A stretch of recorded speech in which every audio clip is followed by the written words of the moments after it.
The Vishnu-Dharmottara Purana says that Valmiki was born in the Tetrayuga, as a form of Vishnu who composed the Rāmāyaṇa, and that people desirous of earning knowledge should worship Valmiki. Valmiki is celebrated as the harbinger poet in Sanskrit literature. He is the author of the epic Rāmāyaṇa, based on the attribution in the text of the epic itself.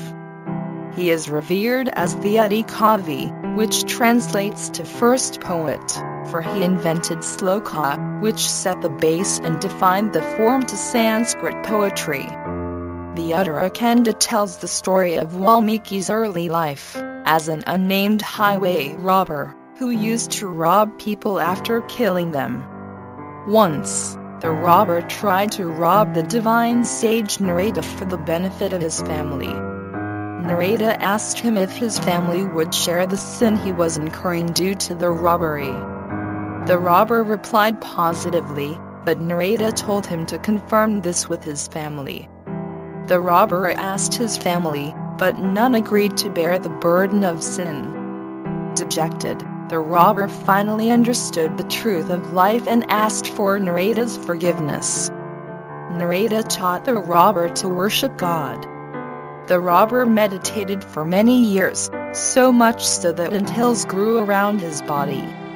Finally, a divine voice declared his penance successful, bestowing him with the name Valmiki, one born out of ant-hills. The Rāmāyaṇa, originally written by Valmiki, consists of 23,000 ślokas and 7 cantos including the Uttara canto. Rāmāyaṇa is composed of about 480,002 words, being a quarter of the length of the full text of the Mahabharata or about 4 times the length of the Iliad. The Rāmāyaṇa tells the story of a prince, Rama of Ayodhya, whose wife Sita is abducted by the demon king of Lanka, Ravana. The Valmiki's Rāmāyaṇa is dated variously from 500 BC to 100 BC. Or about coeval with early versions of the Mahabharata. As with many traditional epics, it has gone through a process of interpolations and redactions, making it impossible to date accurately.